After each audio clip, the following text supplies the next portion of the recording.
Hi, and welcome to today's Daily Chronicle. Today is Thursday, April 16th, 2026. How does the brain talk to the immune system? The interactions between the immune system and brain are not a one-way street, but both move in both directions. Thus, our behaviors impact how our immune systems function.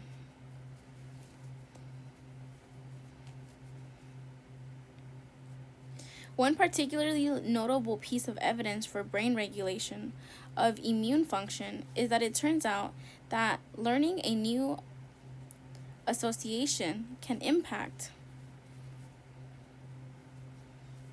how the immune system works in the body.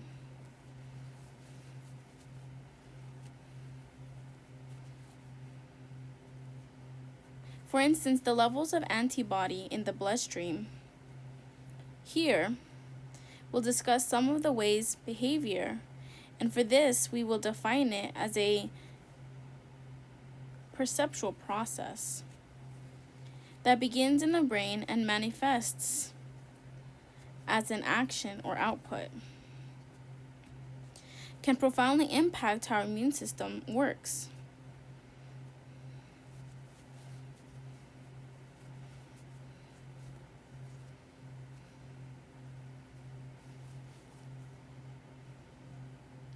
In the process, we will further appreciate the two-way nature and these interactions where the brain and immune system are constantly updating and influencing one another.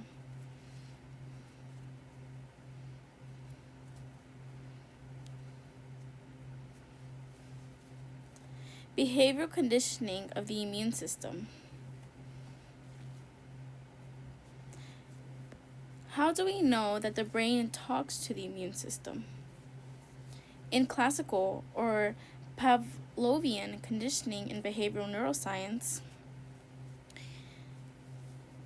a previously neutral stimulus, or like a light or a bell, the conditioned stimulus,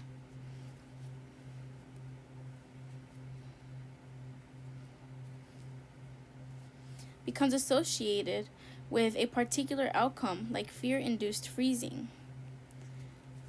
The conditioned response because it paired over a few associations.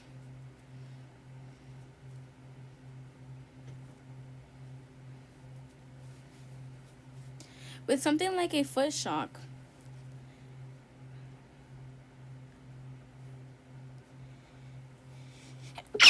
the unconditioned stimulus, it turns out that our immune systems learn associations too. More accurately, our brains learn associations that are relevant to the immune response.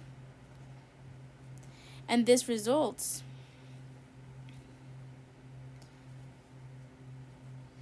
in a shift in its function in response to previously innocuous potential foot shock.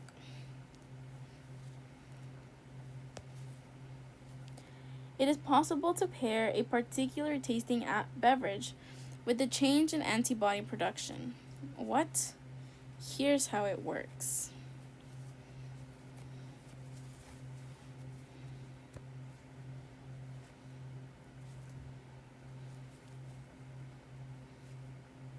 If you give a rat or a person a drug called glycosphosphamide and then inject the rat with a novel antigen that they would normally make antibodies against, the rat will show decreased production of the antibodies. This is because glycosphosphamide is an immunosuppressant drug used in some cancer therapies. If you give a rat some chocolate milk to drink alongside a glycosphosphamide and then inject it with an antigen, it will produce fewer antibodies. This is perhaps expected.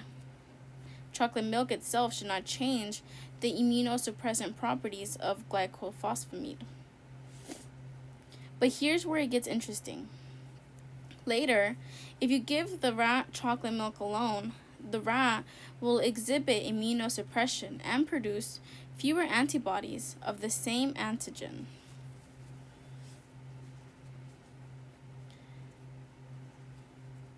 after chocolate milk.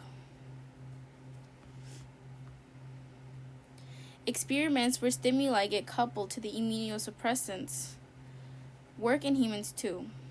These are the type of experiments they were done first in the 1990s, were groundbreaking because they showed without question that the brain and immune system must meaningfully talk to each other.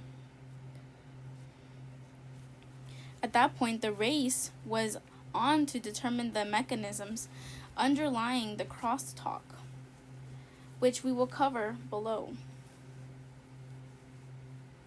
But what are the larger implications of this type of conditioning? Is this just a weird party trick? It turns out the implications could be profound.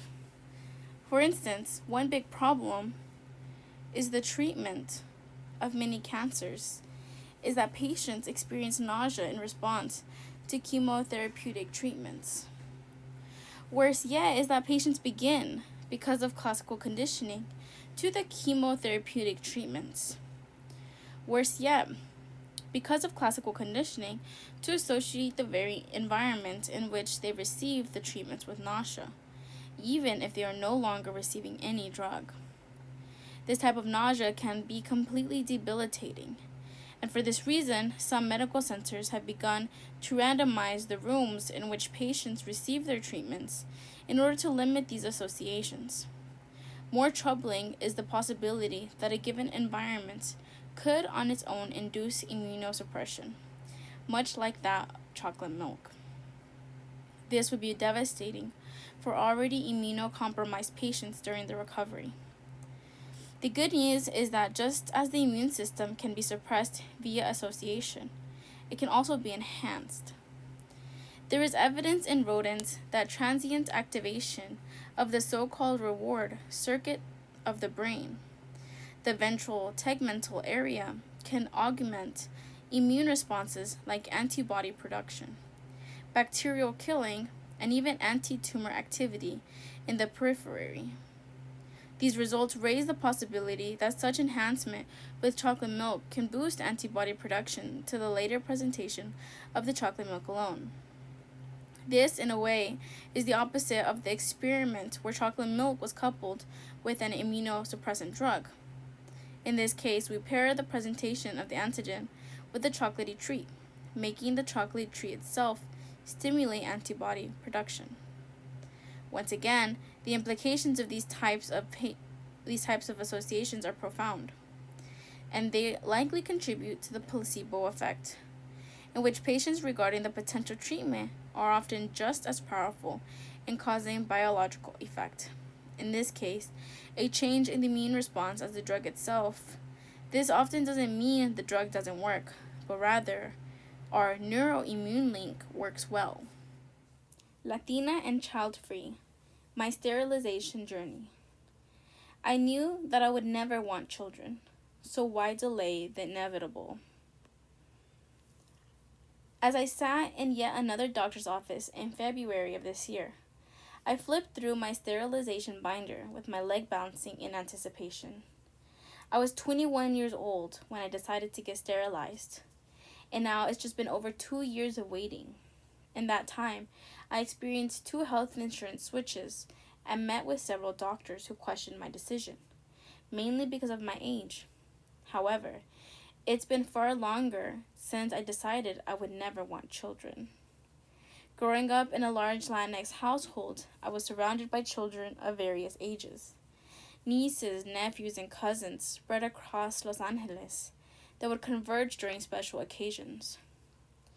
I'm half Honduran through my father's side and half Salvadoran through my mother's. Though my father's side was larger and tended to have more children, and like many Latinx households, there was an expectation, both overt and unspoken, that I would get married and then add to the family with children of my own when I was older. This was a common expectation among many other Latina friends I learned. We would grow up, marry, and start and dedicate our entire lives to our children and husbands. I had friends who talked about how they couldn't wait to have their own children someday, However, I always found it difficult to see myself with one child, let alone many. I could see myself falling in love and getting married, but I couldn't see myself with any children. I thought something was wrong with me.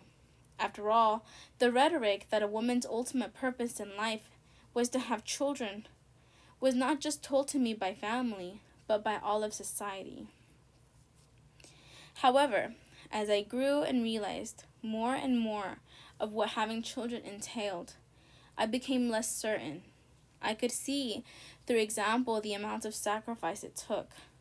How the Latinas in my life had to set aside most, if not all, their goals and dreams to care for children practically alone, since culturally it was a woman's job to be the caretaker. I saw the physical toll pregnancy took on their body, sometimes dangerously so.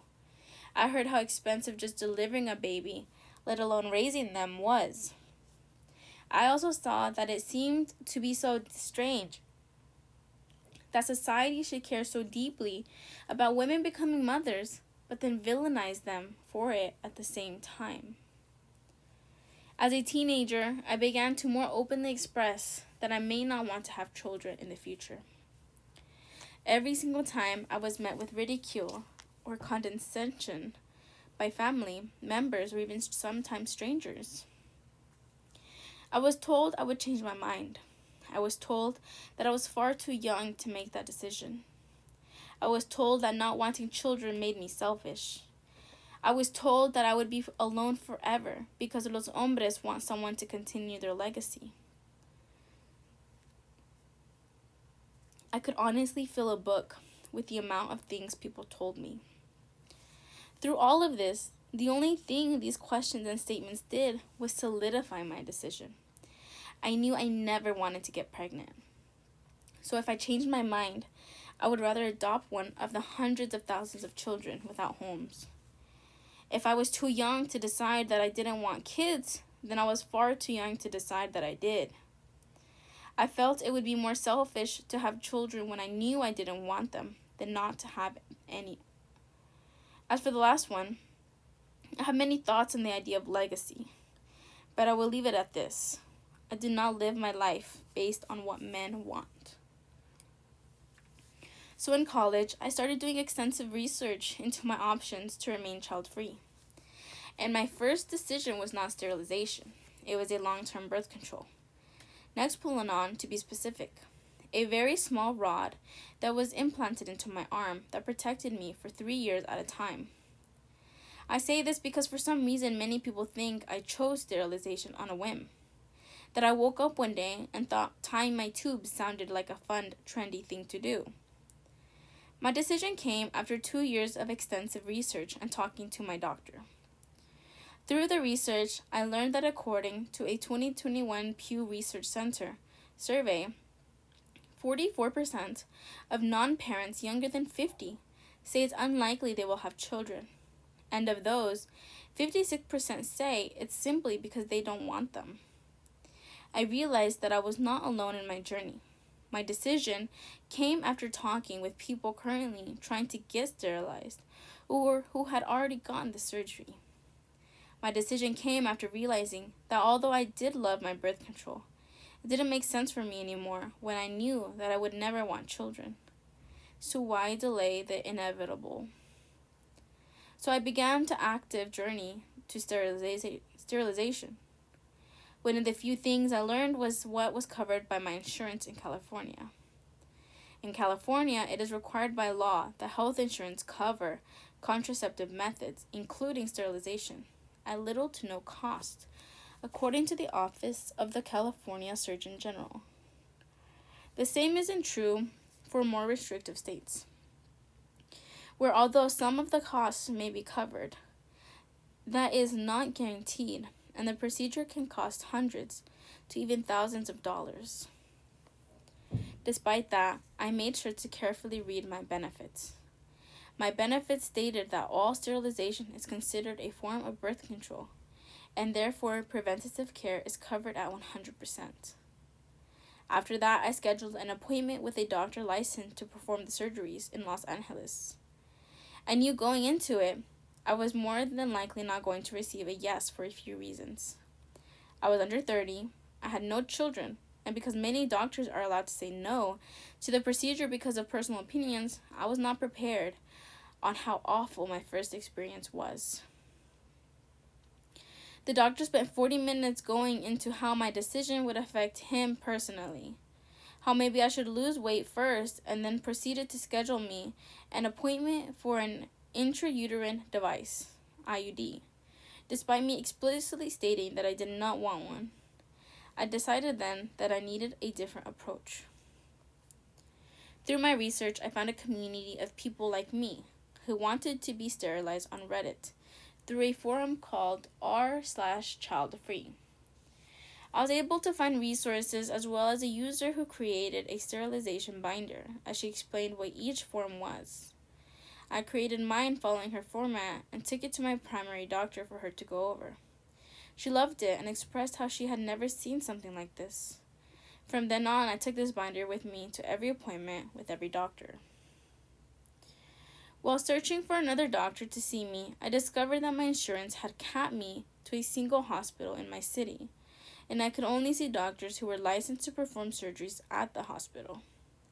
The second piece of news I uncovered was that for this procedure, there was only one doctor in Los Angeles covered by my insurance that could do that procedure. And that doctor was the very same doctor who had told me how the surgery could affect him personally. This news was shocking and dismaying. How could there only be one doctor and one hospital in all of Los Angeles that I could go to? So I went under the long, painstaking task of switching insurances. After that, I saw several more doctors who proceeded to tell me I was too young to decide this, and they did not agree with my decision. Then, on June 24th, 2022, Roe v. Wade was overturned, and fear spiked through me. Sure, I lived in California, a protected state, but I didn't know what the future held. More and more rights were being taken away from women all across the country, and I wanted to make sure I had control of my own body and my own choices. So my search became that much more serious. That was true for many, as new research from the JAMA Health Forum found. In this study, researchers looked at how many 18 to 30-year-olds were getting sterilized before and after the ruling. The results showed a sharp increase in both male and female sterilization. Tubal ligations doubled from June 2022 to September 2023, and vasectomies increased over 3 times during that same time. However, despite that increase, women are still getting sterilized much more often than men. Vasectomies have leveled off, while tubal ligations still appear to be increasing. After having to switch insurances once again, I tried to schedule an appointment with a female doctor, since I had only been seen and turned away by male doctors. I hoped for more understanding and respect, but unfortunately the doctor I was assigned was male. During our appointment, I was once again faced with resistance, as this doctor said he does not do this procedure on people under 30. However, he said he had never seen someone come to an appointment like this with a sterilization binder. So he knew I was serious and not taking no for an answer. So he referred me to another doctor, a woman this time. This leads me back to the beginning of the story, sitting in an office, waiting to see if this doctor would finally be my last. And she was.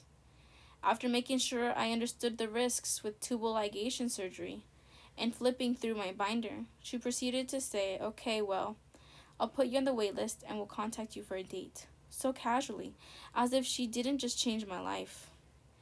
I asked how long the wait time would be, and she told me that since Roe v. Wade was overturned, there was an uptick in women wanting a permanent solution, so it would be within 3 months. After leaving the office, I couldn't deny the drastic difference in how I was treated by male and female doctors. I had felt heard and respected after years of condescension and denial.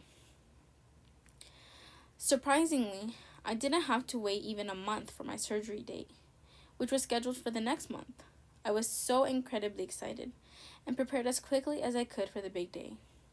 During that time, I decided to tell only close friends and family, people who would be happy for me. I honestly just wanted some privacy and time to enjoy accomplishing my goal. The surgery went without a hitch, and I was mostly healed after only a week of bed rest. After the surgery, I became more open about it and told my siblings we were all very understanding and knew of my decision to be child free.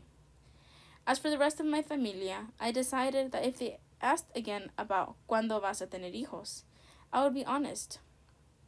But I was not going to volunteer information. It was a long and difficult road to get here, but I know I can stand my ground on my choice of being child free. Let people sell their kidneys. It will save lives. I owe the past 25 years of my life to my father, who dozed under general anesthesia. As a surgeon, cut 8 inches from stomach to spine, removed one of his kidneys, placed it on ice, and sent it to a nearby operating room, where it was fitted into my abdomen. My brother had a kidney transplant the same week, 6 weeks before I did. His new kidney came from a man we never knew, who had died in a car accident in the mountains.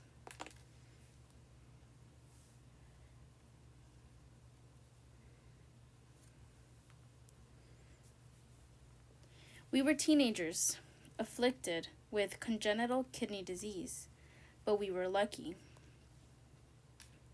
There are 100,000 people in the United States waiting for a kidney. More than 500,000 are on dialysis, which, from my experience, I know to be more of a means of survival than a form of living.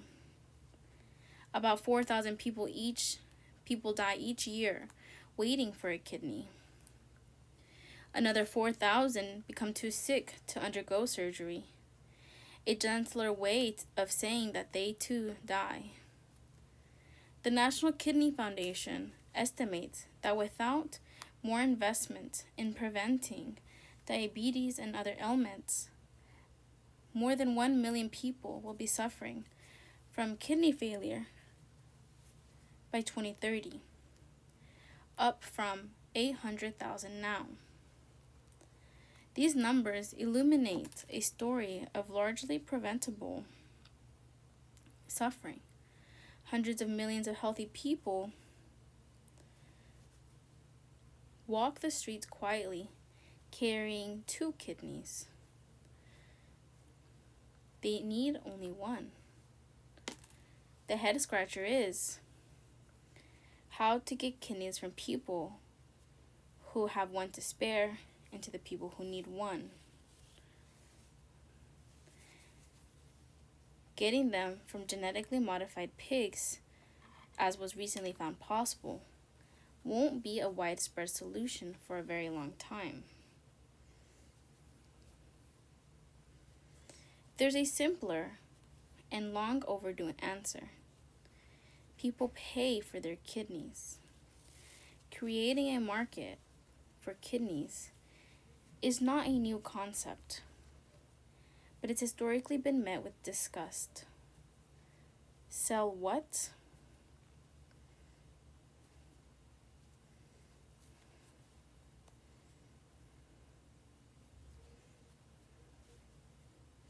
To be fair, some of the ways to structure such a market would be irresponsible.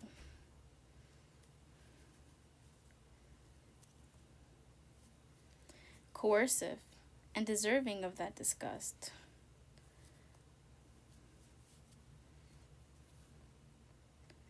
But others are more thoughtful and prudent.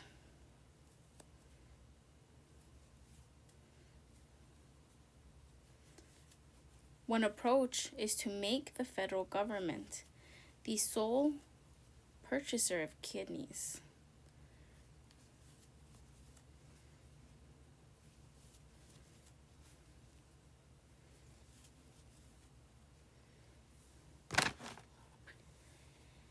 Donor and recipient would never meet. Compensation would be fixed, haggling impossible. After the kidney is acquired,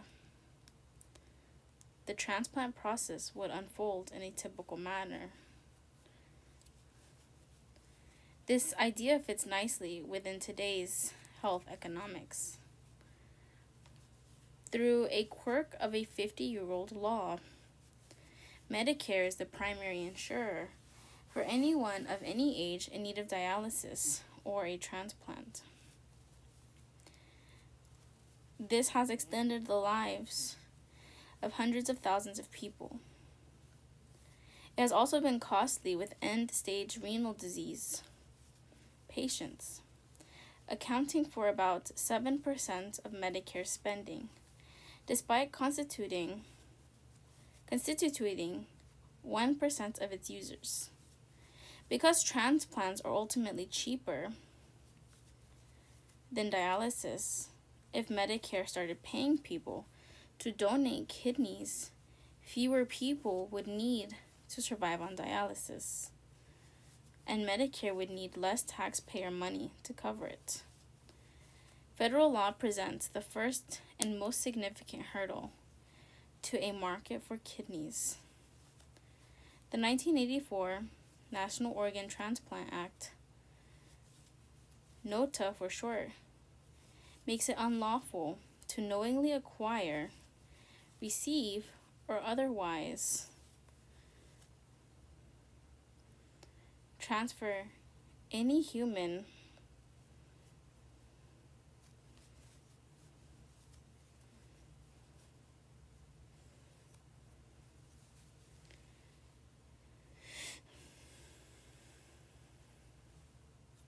organ for valuable consideration for use in human transplantation. Though markets exist for human tissue, bone, amniotic, stem cells, and blood plasma, and for the use of women's womb and her eggs, organs cannot legally be bought and sold.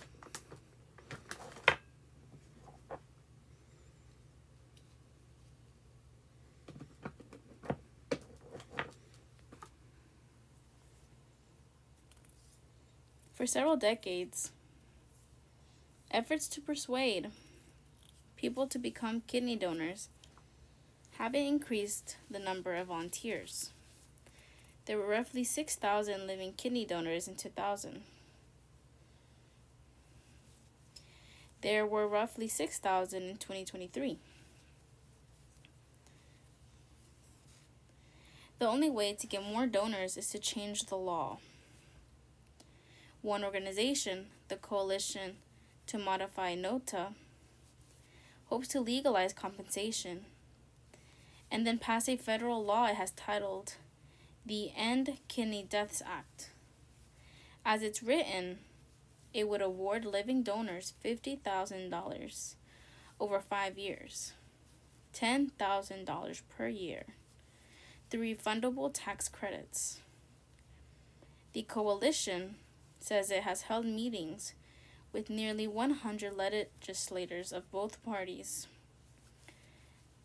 and has been encouraged by the level of support for its idea, though the bill still has not been brought to the floor of Congress.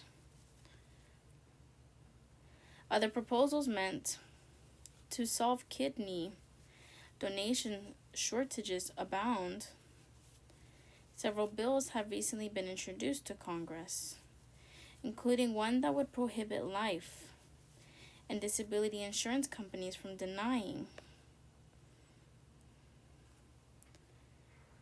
coverage to or increasing premiums for donors, and another that would reimburse donors for expenses they incur during donation.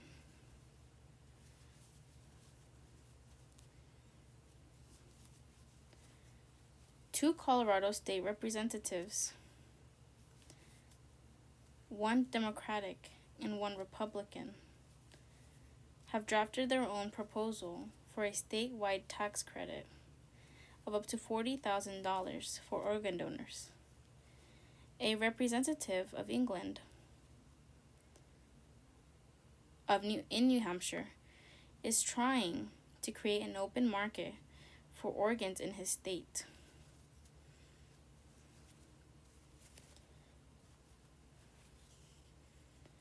Some people who are opposed to the idea of selling organs argue that we should instead improve the process of capturing organs from people who have died. But even a flawlessly functioning system that recovered and transplanted 100% of available organs would not meet demand. And deceased donor kidneys don't last as long as those from living donors. One of the most consistent and vociferous objections to a kidney market centers on the fear of coercion or exploitation. If you pay people to do something, particularly if you pay them a lot, then you will drive those who are most desperate and socially precarious to take steps they later will regret. Ned Brooks, a co-founder of the Coalition to Modify NOTA, told me there are ways to mitigate that concern that someone is going to donate a kidney because they have a gambling debt, or they are losing their house to foreclosure, or you name it. His organization's proposal, for example, would split the $50,000 payment into installments, arriving only around tax season to weaken donation as a get-rich-quick scheme. Even now, donation requires a weeks to months-long process of physical and psychological evaluation.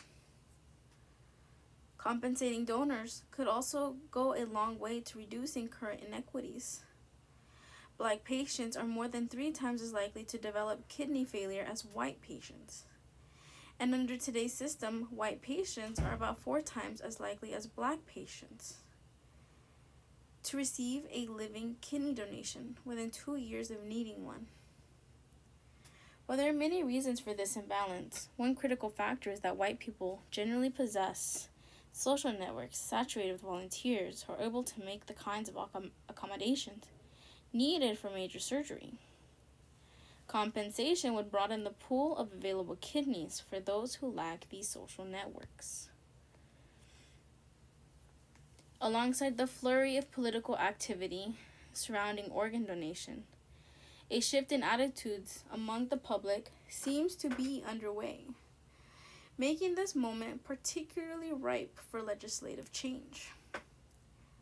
A 2019 study found that roughly 60% of Americans would favor compensation through a public agency.